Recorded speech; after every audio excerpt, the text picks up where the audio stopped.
Hello everyone, I'm Jeremy Adler. Welcome to this live edition of Ksports Sunday for April 5th, 2009. It's official. After a month of madness and 62 games, it's down to 2. Michigan State and North Carolina will play for the national championship. Yesterday was the Final Four in Detroit at Ford Field. Michigan State ready to go, playing just 90 miles away from campus in the first quarter. Goran Suton with the rebound, outlet pass up to Kalen Lucas. Lucas will make the nice dump-off pass to Raymar Morgan, and Morgan lays it in for 2.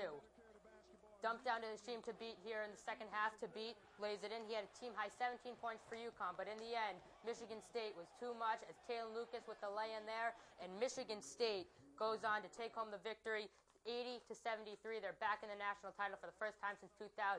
They'll play the winner of this game, UNC and Villanova. UNC, Danny Green lines up a triple, and he nails it. Ty Lawson feeding it. You should know senior Tyler Hansbrough, 12th leading scorer of all time in college basketball. He had 18 and 12 in this one. Steal here by UNC. Outlet pass up to Ty Lawson. He had a team-high 22 points, and the Tar Heels blow out Villanova 83-69. They look to win their second title in 5 years. So it will be UNC and Michigan State Monday night for the NCAA championship. Now, this isn't the first time these two teams have met at Ford Field. Back in December, the Spartans hosted #1 ranked UNC in Detroit and were blown out by 35 points. In case you forgot, there's also a little game going on Monday afternoon at Fenway Park. That's right, opening day is already here, and for the first time since 2000, the Sox will actually begin the season at home. Josh Beckett will also make his first opening day start as a member of the Red Sox, and he'll square off against James Shields and the defending ALCS winners, the Tampa Bay Rays. The season officially kicks off tonight in Philadelphia with the World Series champs, the Phillies, taking on the Atlanta Braves. The Bruins have officially claimed the top seed in the East yesterday with a 1-0 victory over the New York Rangers. It's the Bees' 6th straight win. They're definitely getting hot at the right time. Tim Thomas was the story in this one, but he gets some help from P.J. Axelson. Axelson with a nice pass up to Blake Wheeler. Wheeler with a slap shot score, and the Bruins take a 1-0 lead, and that's all Tim Thomas would need. Early here, Sean Avery comes up, bumps Tim Thomas in the head. Thomas wants revenge, goes up, smacks around Sean Avery. A little bit of a melee ensues, but that's all. Tim Thomas used that as motivation. Cam Neely certainly happy about the victory. The Bruins will be the #1 seed in the playoffs the next time they play. Tuesday night, they'll take on the Ottawa Senators in Canada.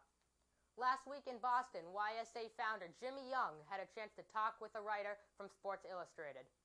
Pablo Torre has been with SI for 2 years after graduating from Harvard University. In last week's magazine, he wrote about how and why athletes go broke. It doesn't matter what sport or whether the athlete is a star like Scottie Pippen or a rookie like Jacoby Ellsbury. Handling your money is a dangerous thing unless you have the proper advice. According to the article, that's the biggest problem with the athletes. They tend to listen to their friends and family rather than the money pros. Just one of the topics that Jimmy talked about with Pablo on Friday. Yeah, there's this whole peer pressure element, and ironically, you know, that tape deck versus CD player was kind of the lowest possible rung you could sort of engage on that conspicuous consumption ladder. The fact is, it happens really more often, arguably, with the cars. I mean, why are you driving that car? Why you're in the NFL now, drive this luxury, whatever. You're living in an apartment, you should get a house, or why isn't you blah blah blah have a house? You know, it's one of those things where it spirals and it snowballs. And there is a peer pressure element where people expect you, because you're a pro athlete, to live a certain lifestyle. And it's not just the folks from back home. Even if you're from a bad socioeconomic background, it's not just those friends and cousins and pseudo-cousins you have. It's also your coworkers, and wanting to keep up with them and not wanting to be, you know, the scrub in the background who's kind of, you know, plodding along while everyone else is living the high life. All right. Great stuff. I'm going to ask one more question, and it does relate to kids. We've already talked a little bit about role models.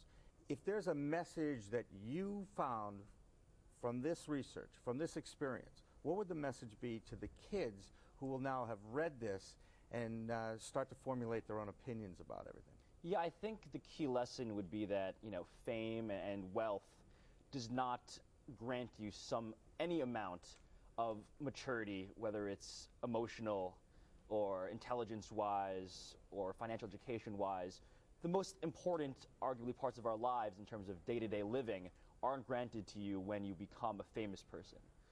The heroes that we have are extremely vulnerable, I'd also add.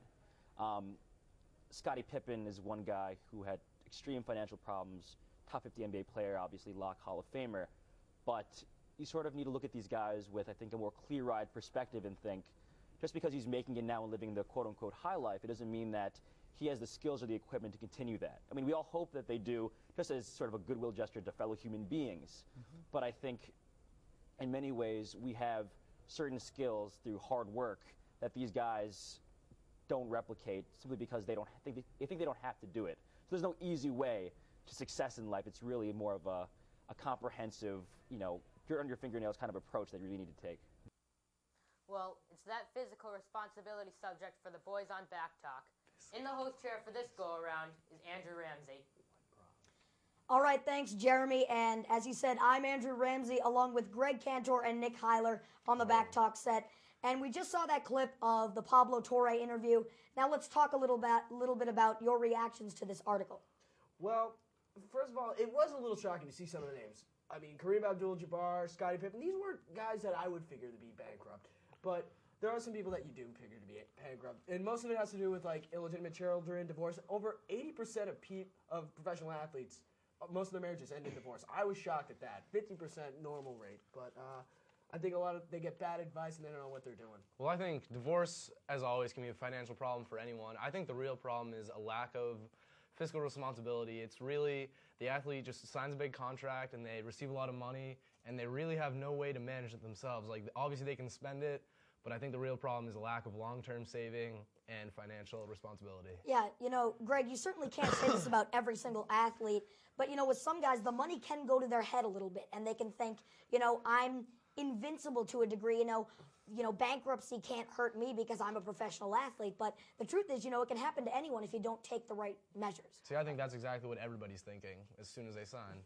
Yeah, I think the key thing to remember is you're not how much you make. If you're making, like, $10 million over 2 years, you're not really worth $10 million. You're how much money you save. You're how much money you keep Right. after taxes, after your expenses, after that car you buy. It's how much money you keep and how much you invest. Now, there are people like Dustin Pedroia who are financially literate. There are like people like Magic Johnson who are still making money, that still cash in. Michael Jordan is still making. Shaquille O'Neal has still yet to touch a cent of his contract money. He's living off his endorsement money, and he's got a 27-foot long bed. It hasn't hurt his lifestyle at all. Exactly. I think the real thing is just athletes need to find a way to have a real constant flow of income and can't be focused on really the money they've earned already. Yeah, you touched on it, Greg. I think a lot of the things that athletes think about, or that they should think about, rather, is not so much just trying to make as much money as they can, as it is trying to keep the money that they earn. Exactly. I said that. Okay, whatever. Whatever, I just want to get some props here. Yeah. Otherwise, I think also there's this idea that they have to live this life, that they have to have 5 cars, that they have to, like, that's where I think maybe like an agent would come in handy, a financial advisor. They're getting bad advice. Most of it's coming from their families, from friends of the family, and they're like, Michael Vick bought like several houses for his friends, and that's where the dogfighting rings started. That's what gets you into trouble. Right. When you don't, but in Vick's defense, I don't know Michael Vick. I didn't know what he was like growing up, and like there are people who are just like, if you don't do this for us, we'll kill you. It's people that they also grow up with. It also becomes a problem. Final thoughts, Greg? I don't know. I just think it's really a lack of responsibility. Athletes need to learn how to maintain their money and not forget how it's like to live poor. It's generally how it is. And I think it's also they have to better educate themselves and become financially literate, like that sign at Dustin Pedroia, like that's on Route 1. Great First billboard. route. YSA's own Alex Reamer came in earlier for